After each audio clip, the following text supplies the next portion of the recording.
Right, we are live. Hey guys, how's it going? Welcome back to the Kiwi Lads channel. We are back for another match of the LA Sevens. This one, the women's semi-final taking place between Australia and the Canadians. Now, the eventual final that a lot of people are anticipating is once again New Zealand versus Australia. But the Canadians, as well as the USA, both have the opportunity to cause the upset here to stop that from taking place. In terms of this USA starting lineup, it will be Hogan, Rochester, Brienne, I think it is, Nicholas, also Valenzuela, Alicia Corrigan, Norston, Florence Simmons, and also Olivia Apps, the last lady in the Canadian starting lineup. For the Australians, it is Maddie Levi, Mackenzie Davis, Faith Nathan, Soraya Parkey, Duff, Tegan Levi, and also Nassar in the starting side too. But both of these teams do have more than enough capabilities of winning this game. Australia, of course, have been on a bit of a tear as always. Maddie Levi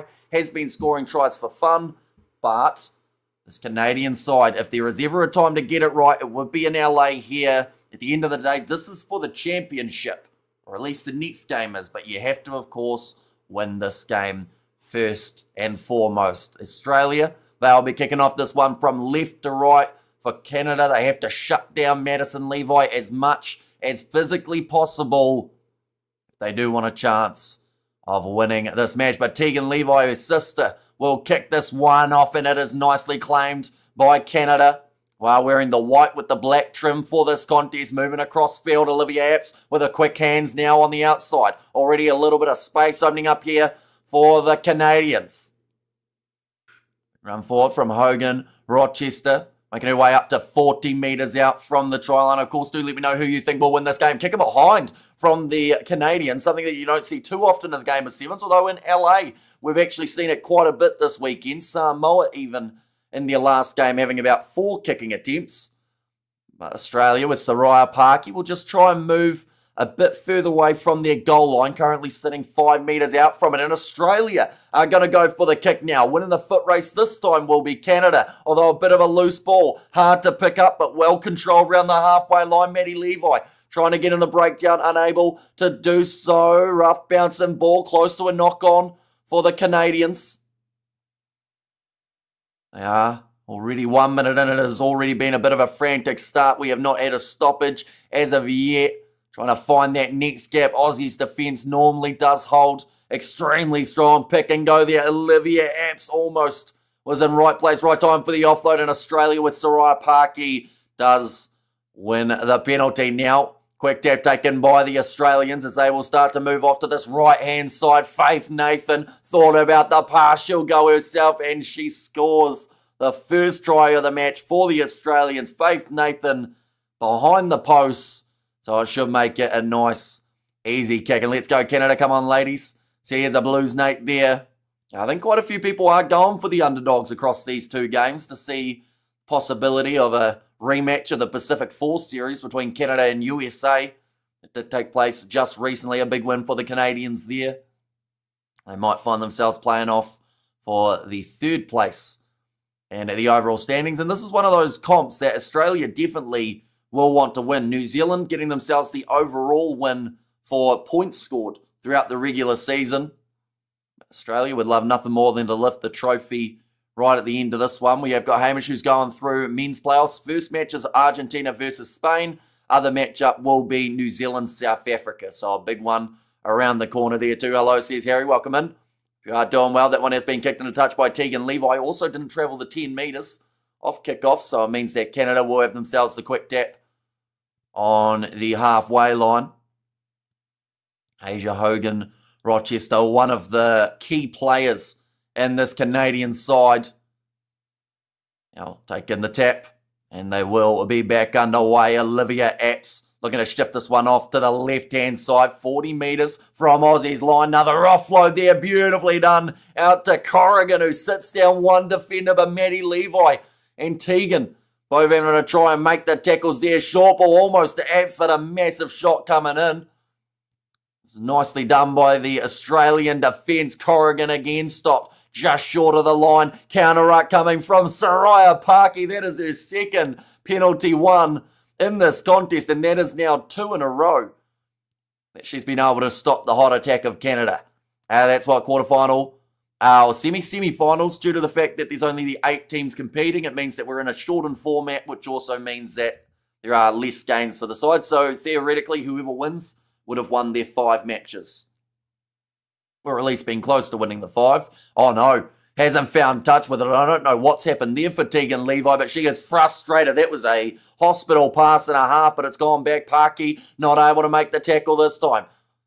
Now Olivia Apps trying to go through. She's getting close, dragged down by Tegan Levi. She's had a busy start to this game. Off to the wing of Maddie Levi instead, though. Canada decide to switch it, going left instead. Big fend on Faith Nathan. Simons doesn't pop it up to Corrigan. Now goes on the inside. Canada just don't seem to quite be able to find a way through at the moment. Corrigan with another offload this time across. This has to be a try. Big shot from Maddie Levi. Flattens Asia Hogan-Rochester, but she scores the try anyway. And Canada now into this contest too. And keep going, girls. Says a Blues Nate. I'm hoping Canada wins. I've got a bet on. Says Harry.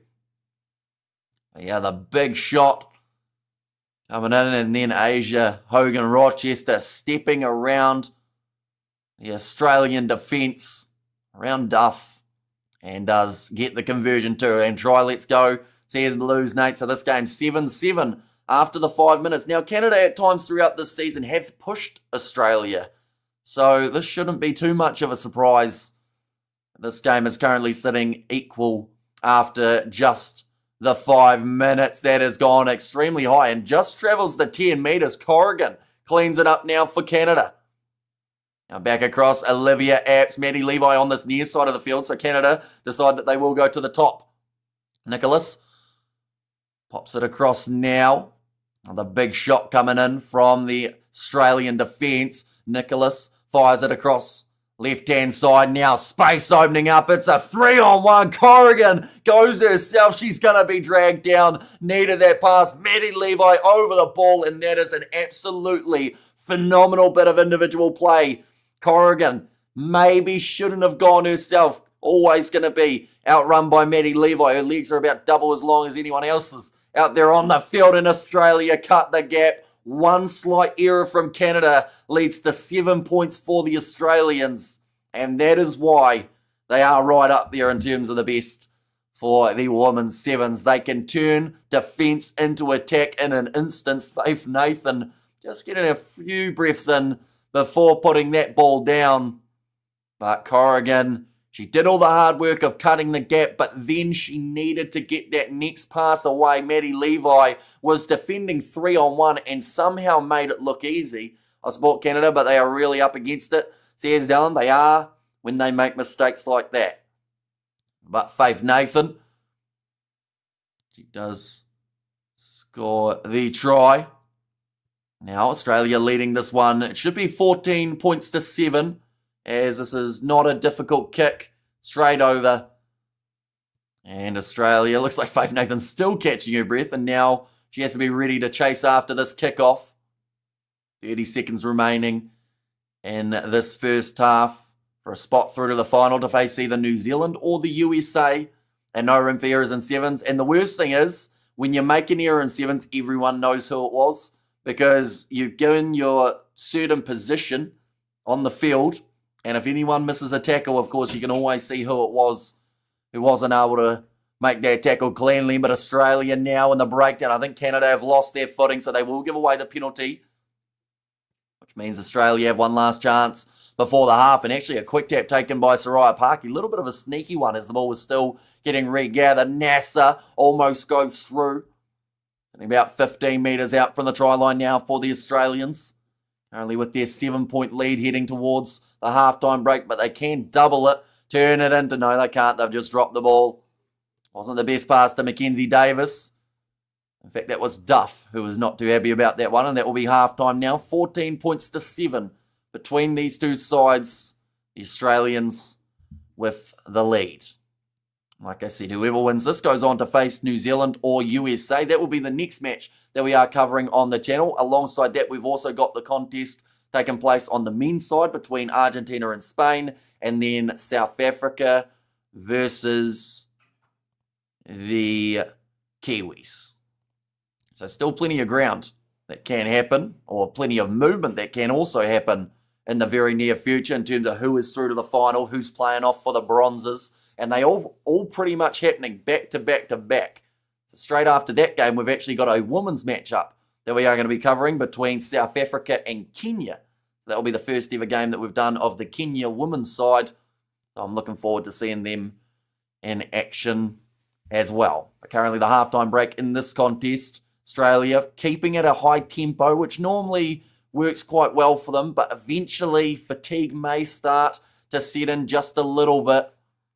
So I think if you're both of these sides, you just have to make sure that you're not doing anything too crazy, not going for any risks that could end up hurting you. But yeah, second half just about to take place. That's one benefit of the Sevens. You only have about 1 minute of the halftime break before you do go straight back into the action again. I will mention there are also 2 other matches that have just recently been confirmed. That is Samoa taking on the Canadians in a playoff game. And then alongside that, we are also going to get to see Kenya taking on Germany. So a couple other matches that are just around the corner as well. But we are just about out of the halftime break. Time is now back on and we are ready to go. Oh, hang on. Hang on, sorry. Canada have just won in golden point time. So it's actually the other way around now. Samoa playing Germany, Kenya playing Canada. That is the beauty of Sevens. Germany were up by about 14, so I just assumed that they would win. But then guess what? Sevens has a way of saying, nah, not happening. Maddie Levi now, though. Attack and run from her. Looks like they're going with the pick and go for Soraya Paki, who has really stepped up in this contest. Already had 2 turnovers by herself in Germany and the Canada men's. And also we've got the Australia hard to beat with the Levi sisters, but would love to see Canada win. And the ball is now in the hand of one of those 2 sisters, that being Maddie. Back across to the right-hand side. Open space for Australia to run into, show and go there from Mackenzie Davis. And that will be her first try of the contest. And that might just about, well, I would say that might just about be enough. But look at what happened in Germany versus Canada. You just never quite know what's going to happen in the world of Sevens. Just had the option on the outside. Faith Nathan screaming for the ball, which did lure across that Canadian defence and then cutting back inwards for Davis. It does make it a nice, easy kick as well. Everything keeps changing. Let's go. Says Blues. No, yeah, definitely makes it confusing to be able to follow. But yeah, not a lot of breaks in between games, so we will pretty much just be scheduling as we go and trying to get as many matches sorted out as we can. Currently 5.5 minutes remaining in this one. Australia 21-7 of the Canadians. Looks like Soraya Paki, she has made her way off the field, but quite the performance, like I said. Means now that Isabella Nassa has made her way on, using up as many seconds as she could, trying to catch the breath as well. Maddie Levi trying to slap it back, and Canada, it goes into touch, which does now mean Australia will have themselves the option at a line-out. They actually go quickly here, which in a way, you know, you take the 30 seconds off the kickoff to try and slow down the game, then you decide to speed it up by going quickly off the line-out. They slightly cancel each other out, but it is now going to be a scrum, so that will be about 15 seconds where both front rows get to rest. Their semi-final records, Australia have won 68% of the semis that they have been in. Canada have won 37% and have been in 21 less. Now, 5 minutes remaining in this contest. Ball going to be fed in by Olivia Apps. A lot of time left on the clock, although still enough to be able to score 2 tries, take it into deep water, and perhaps even get it to golden point. That was almost stolen by Australia at scrum time, but Olivia Apps now going off the back, goes across now to the right-hand side. A lot of open space here for Simmons to be able to run through, but again, the handling error, this time from Asia Hogan Rochester. She is absolutely flattened one of the Australian players who looks like she might have gotten knocked out there, or at least... Oh, no, she's awake. But a massive shot coming in. She thought that the ball was going to bounce into her hands, so said, you'll do, might as well hit you. But I don't think she actually really had the ball, so might end up being something more than just a penalty. But yeah, just drops it. And then Mackenzie Davis tried to go for the ball and then just got dropped. And yeah, gets the big bear hug. And then just stays in position like a You know, those tapes that they put around where someone's been deceased? That was pretty much what she looked like there in terms of the pose, but looks like she's going to be all right to continue.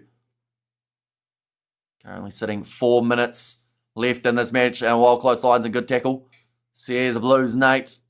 It is now going to be the scrum feed for Australia. Australia chasing 7 consecutive victories up against Canada for the first time in Sevens history. So it would be quite the occasion to be able to bring it up.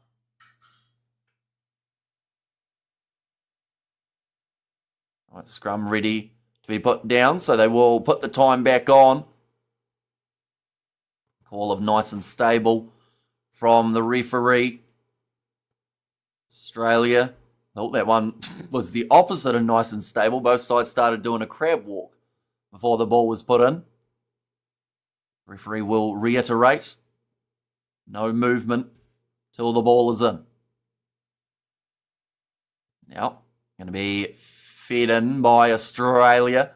We'll use it off to the right-hand side from deep within their 22. Normally that is when they're most dangerous, when they can pierce through the line and then have the breakaway pace. Isabella Nasser playing halfback, goes back across to the left.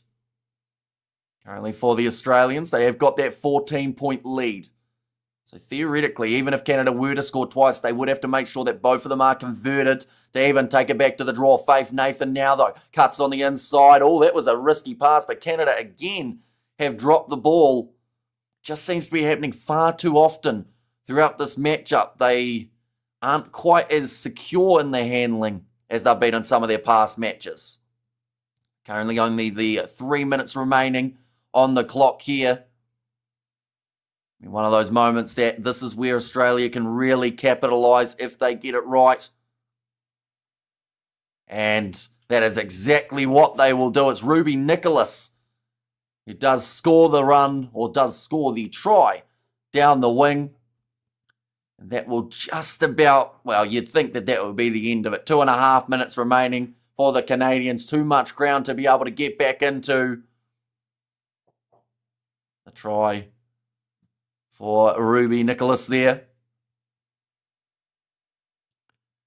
26 points to 7. They will be booked through to the final.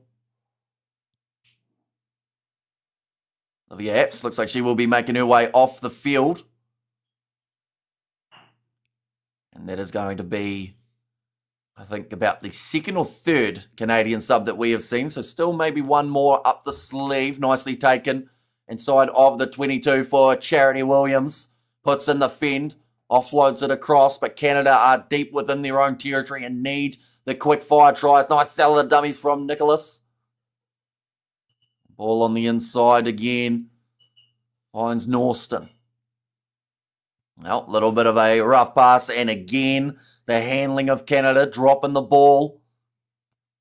And almost able to cut through the gap. Charity Williams, bit of open space. She should win the foot race up until Maddie Levi smashes her again. Like I mentioned earlier on, a bit longer in the legs than most of the players. She's about 6 foot something.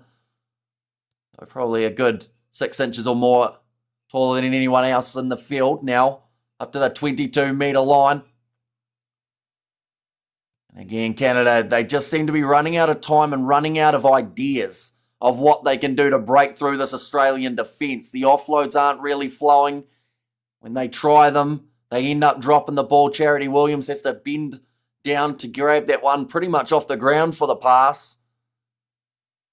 2-woman tackle again. Charity Williams tackled by Maddie Levi. Australia drowning them here.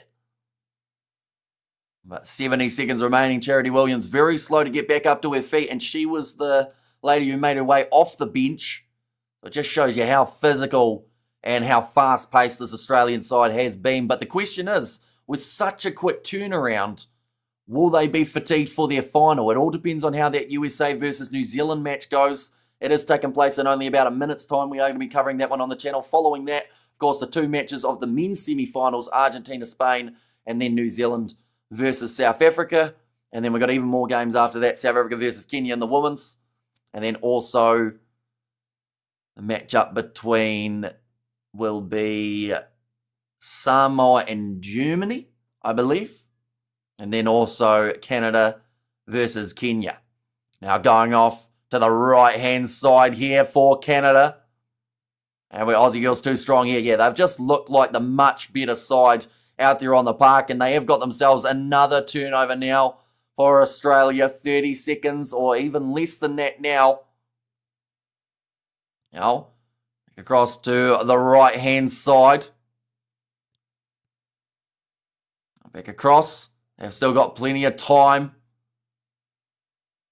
Of course, to play, or to rest, I should say, between that final, at least the 4 hours. I mentioned how it was a quick turnaround, but because it's a second game, it might be a little bit lighter. Oh, Faith Nathan sits down another player just for fun. She's going to run this one in for the Australians. The last thing you want is to blow a hammy when you're charging forward like that, though, but she will score the last-minute try, a statement victory here for the Australians.